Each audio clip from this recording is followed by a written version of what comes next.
Hey guys, Nintendrew here. If you've been around the channel for a while, you've probably noticed I have a particular interest in games which really took advantage and made the most of their hardware.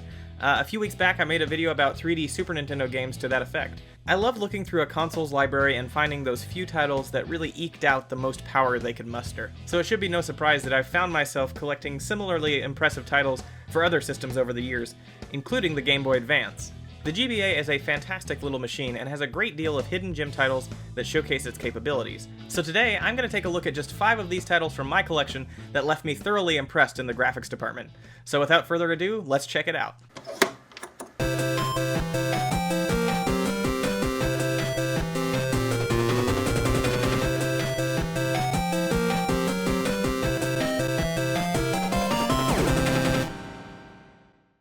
Okay, so before I get started, I want to quickly mention another YouTuber who has made an excellent series on 3D Game Boy Advance games. His name is Mini-Me, and if you're interested in this sort of thing, I would definitely recommend you go check out his videos.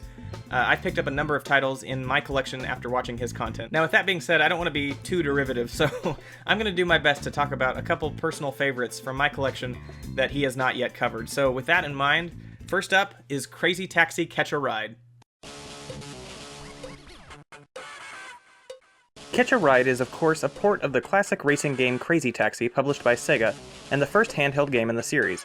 In order to achieve its 3D perspective, the game uses polygonal 3D rendering to display the streets and city buildings, while passengers and vehicles are represented by 2D sprites.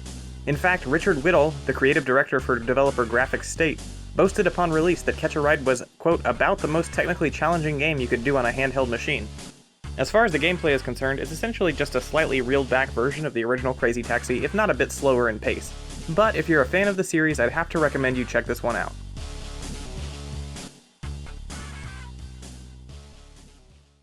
Next is ATV Thunder Ridge Riders.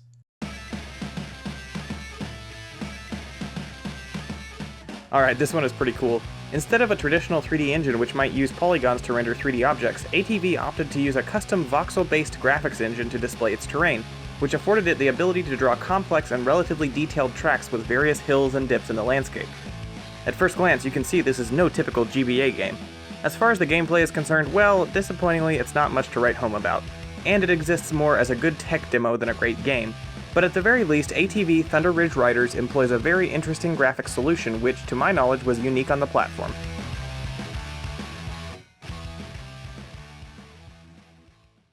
Next up, Star Wars Flight of the Falcon.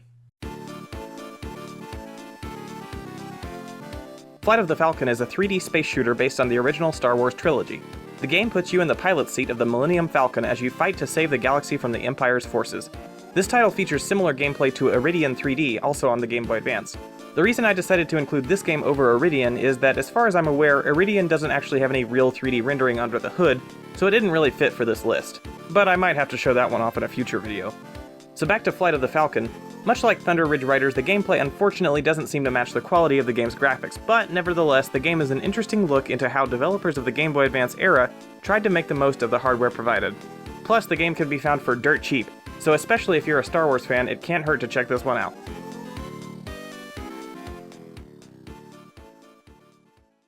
Moving right along, next up is Duke Nukem Advance.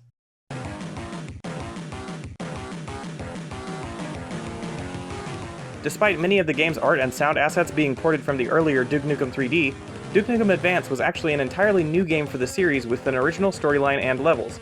Although the GBA may seem an odd platform for the FPS genre at first, this game is one of those rare exceptions that really works. The gameplay is solid, level design is just as good as you'd expect from any other Duke Nukem title, and the game offers 4 different control configurations for those who are unsatisfied with the stock controls. The game was met with positive critical reception upon launch in 2002, and stands as one of the best 3D titles on the platform. As such, this one can get a little more pricey in the used game market, so if you see it in the wild for cheap, make sure you don't pass it up.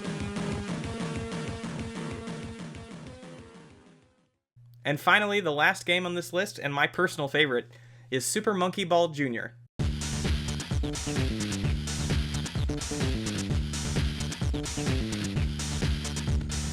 Super Monkey Ball Jr. is the first handheld adaptation of the Super Monkey Ball series, which had debuted 1 year earlier on the GameCube. The game leveraged simple polygonal 3D rendering to draw its level terrain, while the characters and collectibles are represented by 2D sprites. The game features over 70 levels and 4 minigames, so it certainly isn't lacking in content. Now I'm sure a lot of this is due to my nostalgia glasses, but I am a big fan of this iteration. This is actually the first 3D game I discovered on the Game Boy Advance, and as a kid I was blown away by the effect.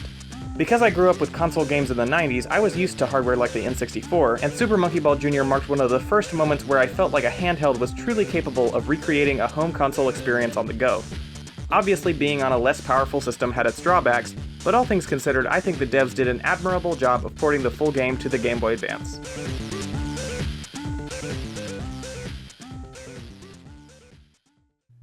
Okay guys, that brings us to the end of this video.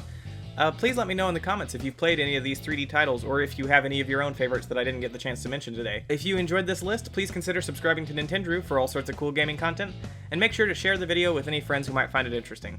Otherwise, I'll see you next time. Bye! Thanks for watching guys, I hope you enjoyed the video. If you did, here are a couple more videos you might like as well. I also want to let you know I've launched a Patreon page. If you enjoy my content and would like to get early access to my videos, as well as some other exclusive rewards, feel free to head over there and check it out. See you next time!